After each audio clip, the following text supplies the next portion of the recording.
What's up? Episode 7 and 8. Let's get it. Klein and Mr. Isaac were seen walking through the forest. After a roller coaster of an episode last week, Mr. Isaac offers to answer any questions Klein has. So Klein expresses his worries about the erratic fluctuations in his fate. He was wondering if Mr. Isaac still sees that weird aura surrounding Klein. Isaac dodges the question and in return, asks Klein if he's had any weird absences recently.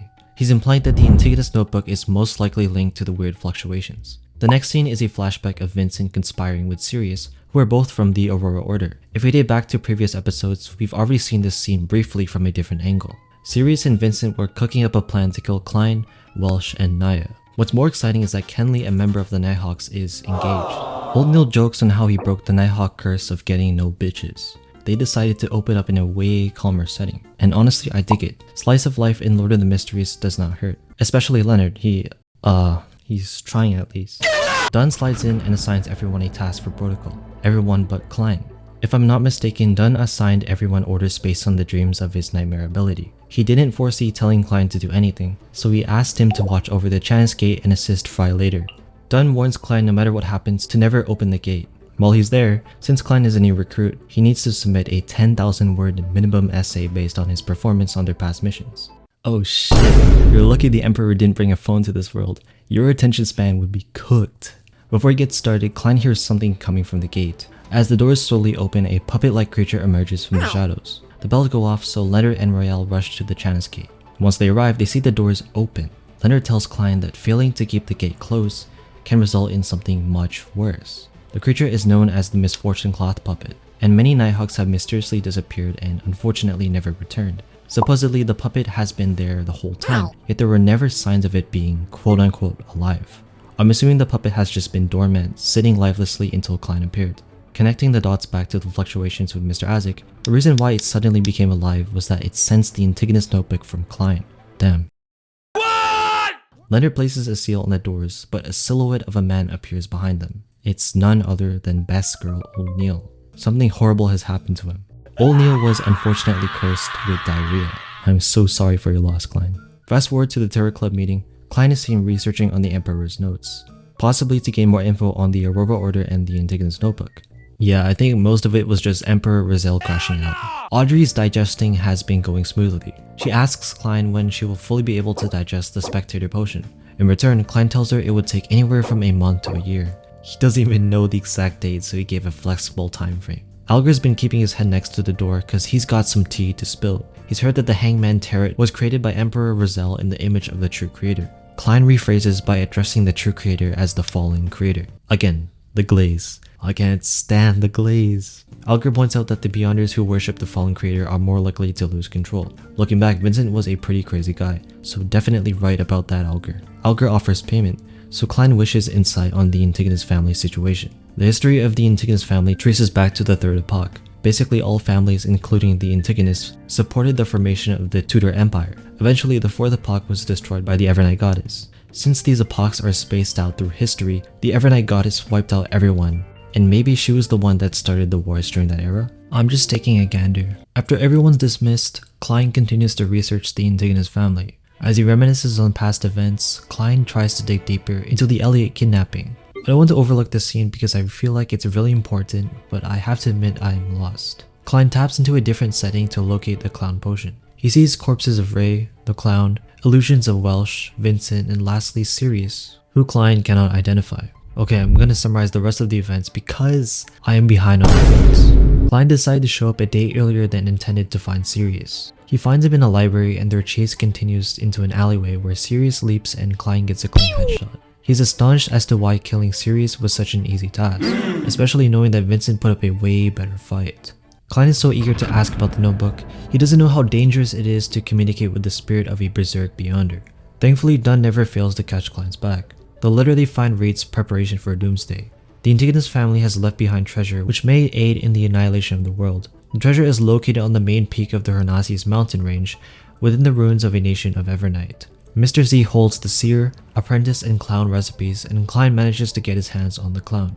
Now we're aware that the family shares the same pathway as Klein, which is the cause for the loud voices in his head. The Order lost the Antigonus possession to the notebook, which led to Klein's suicide. Joe transmigrated into Klein, influenced by Rizal's diary to become a seer. The Emperor was also influenced by Zeratol, the leader of the Secret Order, which pretty much got Klein tangled in this huge web of conflicts. Not to mention, it feels like the outcome of these fateful coincidences ended in Klein's way. So narrowing down, Klein goes back to the root of everything. The day the previous Klein shot himself. Divination isn't reliable, but it's the only way it could reveal the mystery behind the gunshot suicide. Klein fully consumes the clown potion, believing that divination isn't all-powerful is the key to the completion of his digestion. The scene showcases him shifting form and seamlessly traversing the city at high speed. He notices two towers in bright red and he's sent back to the fog. I think Klein just found his answer. The man in the newspaper is responsible for resurrecting Azik's son as a Wraith Guardian to Lamed Castle. Klein is seen fishing with Mr. Azik. He's puzzled about the red chimneys he saw during that vision. The divination couldn't give him any answer on the huge web of fated connections that originated from the suicide. Not even the trusty grey fog could remove the interference. Klein holds another Terror Club meeting trying to find more clues. Audrey wants more info about the secret organizations. Alger nervously stares at Klein. Alger might be the best actor in the show because by now, anybody would have noticed that Klein isn't actually the all-knowing powerful god they imagined. Alger assists and briefly explains the motives behind these secret organizations. However, the information comes with a price, £1,000. Based on Klein's expression, it's equivalent to an entire mansion. The room quiets down until Audrey finally says, "Yeah, that's no problem." Alger just hit the fucking jackpot. Klein doesn't know how lucky he is to have such a rich subordinate. Why isn't he milking her funds? Alright, so there are over 100 secret organizations, all the way from the Fourth Epoch, the Secret Order included. These orders also include the Demonist Sect and the Moses Ascetic Order. The Moses Ascetic Order is the oldest and shares the same pathway as Old Neil, Sequence 9 Mystery Prior. Members of this organization worship knowledge itself. I think they address knowledge as a superior being called Hidden Sage. The group was highly respected but has fallen to corruption. But worshipping knowledge isn't evil. But what if knowledge itself became alive? They say that Hidden Sage has returned to tickle you. Oh my god. Apparently the Rose School of Thought and the death-worshipping Numinous Episcopate derived from the southern continent and began in the current era. The Aurora Order, Element Dawn, and Psychology Alchemists have only become significant in recent time. Holy shit, that was a mouthful. Pause. After buying a newspaper, Klein goes to the tavern and sees Old Neil and Haver. My bad for the mispronunciation. Haver and Neil seem to be dwelling on a problem at the nearby docks. Non-spiritual worshippers were attacked by undead spirits that were resurrected from the Fourth Epoch, but Klein basically confirmed that Azik was behind all of it. I guess Azik wanted to stir trouble towards them so the incident would pass on to the Nighthawks. Old Neil was assigned a task that involves the use of divination with spirit bodies. Dunn won't get off the poor man's back. Just let him rest. Dunn suggests that they bring the mutated Sun Sacred emblem once more, but stay away from the docks as everyone there will be converted into idiots. So Klein, Leonard, and Old Neil head on over. Gate, one of the surgeons, guides them to where the strange incidents are happening. The Nighthawks are criticized as they walk through the crowd, but we all know the Sigma enigma that is called Old Neil does not give a flying fuck. The spirits aim for Leonard. He does the Zest step and the spirits possess the nearby civilians. Do not be alarmed. It's just a cute little puppy. Look at him. Oh, so sweet. The emblem is nearing its limit, so Klein signals Azik's familiar to discard its spirits. Alright, sorry for the absolute shit show. Our greatest exorcist will now initiate the cleansing. Klein and Neil perform the cleansing ritual, and they were actually popping off. Old Neil moving like he's still in his 40s. Mr. Haver saves the pregnant woman that we saw at the Divination Club. His intention all along was to follow her and find out where her fiancé, Lanavis, is, aka the guy we saw in the newspaper, aka the guy who also summoned Tino Eggers. Haver and Neil go way back. They are the only ones left in their group of friends that would drink and have fun.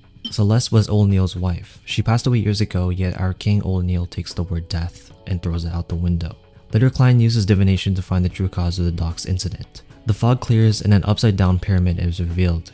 The inverted pyramid was built by these apparent descendants of death, followers of death that could be linked to the resurrection of many powerful figures that caused the Great Pale Disaster. The Pale Disaster, which was the war Mr. Azik fought in a few episodes ago.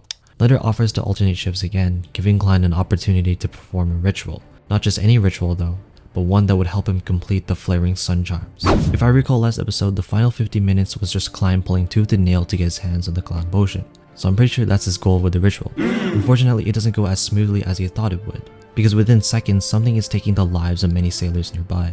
It appears to be an ugly version of fish sticks from Fortnite. Leonard barges through the door, slamming the enraged Beyonder to the ground. Klein tosses the emblem to Kenley, while Old Neil is directing everyone to safety. Fishstick lunges. Leonard sweeps the box and sends it directly towards it.